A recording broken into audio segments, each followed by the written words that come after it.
ଗତ 7 ତାରିଖ ରାତିରେ ହୋଇଥିବା ଅପରେସନ୍ ସିନ୍ଦୂରର ସଫଳତା ପରେ ଆମ ସେନାକୁ ପ୍ରେରଣା ଦେବା ପାଇଁ ସାରା ଦେଶରେ ଆରମ୍ଭ ହୋଇଛି ତିରଙ୍ଗା ଶୋଭାଯାତ୍ରା। ଏହି ଶୋଭାଯାତ୍ରା ଏବେ ପ୍ରମୁଖ ସହର କିମ୍ବା ସଦର ମହକୁମାରେ ସୀମିତ ନ ରହି ସବୁ ପଞ୍ଚାୟତ ଓ ଗ୍ରାମରେ ପାଳନ କରାଯିବାକୁ ନିଷ୍ପତ୍ତି ନିଆଯାଇଛି। ଏହି କ୍ରମରେ ଯାଜପୁର ଜିଲ୍ଲାରେ ଉତ୍ସବ ମୁଖର ହୋଇଉଠିଥିବା ଦେଖିବାକୁ ମିଳିଛି। ଆଜି ସକାଳୁ ସକାଳୁ ଯାଜପୁର ଜିଲ୍ଲା ବଡ଼ଚଣା ବ୍ଲକ ଶାନ୍ତିପୁର ପଞ୍ଚାୟତରେ ତିରଙ୍ଗା ଶୋଭାଯାତ୍ରା ଅନୁଷ୍ଠିତ ହୋଇଥିଲା। ପେହେଲଗାମର ବଦଲା ଭାରତ ସିନ୍ଦୂର ମାଧ୍ୟମରେ ନେଇସାରିଛି। ଯେଉଁଭଳି ଭାବେ ଅପରେସନ୍ ସିନ୍ଦୂର ମାଧ୍ୟମରେ ଭାରତୀୟ ବୀର ଯବାନମାନେ ନିଜର ପରାକ୍ରମ ଦେଖାଇଛନ୍ତି, ସେଥିପାଇଁ ବୀର ଯବାନମାନଙ୍କୁ ଉତ୍ସାହିତ କରିବା ପାଇଁ ଏହି ତିରଙ୍ଗା ଶୋଭାଯାତ୍ରା ଅନୁଷ୍ଠିତ ହୋଇଥିଲା। ଏହି ଶୋଭାଯାତ୍ରାରେ ବହୁ ମହିଳା ଓ ପୁରୁଷ ସାମିଲ ହୋଇଥିଲେ।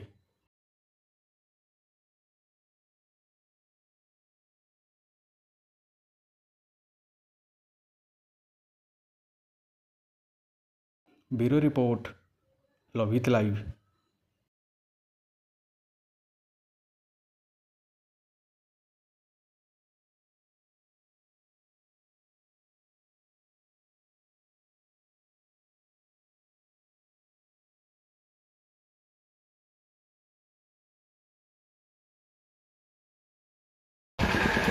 शहीद रहुଛନ୍ତି आमे तांको पाई निरापदे रहूँ आमे सुरक्षा आमे पाउछु।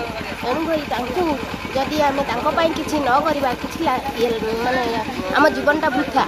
एणु तांको पाई आमे तांको समर्थन करिबु एवं तांको उत्साहित करिबु से कारण आम जीवन रक्षा करूछंती। ये जो कार्यक्रम रही तिरंगा यात्रा सारा भारत वर्ष आगु स्टार्ट हो जाए। आज सारा ओडिशा रे कार्यक्रम चलुची एवं आम बड़चना मंडल 43 पंचायत रे कार्यक्रम आज जारी रही।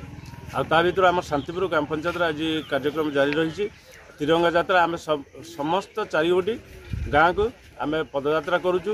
समस्त को सांगे नहीं पदयात्रा आम आरंभ करूँ। आर दलमत निर्विशेष समस्त सहयोग रोचे आ समस्ते एथरे उत्साहित अच्छा। ये कार्यक्रम कर कारण हूँ आमर जो वीर जवान माने जो सैनिक माने जो बलिदान जो पराग जो माने शक्ति सारा विश्व आज चकित होती देखिकी सारा विश्व आज माने आकर्षित हो भारत।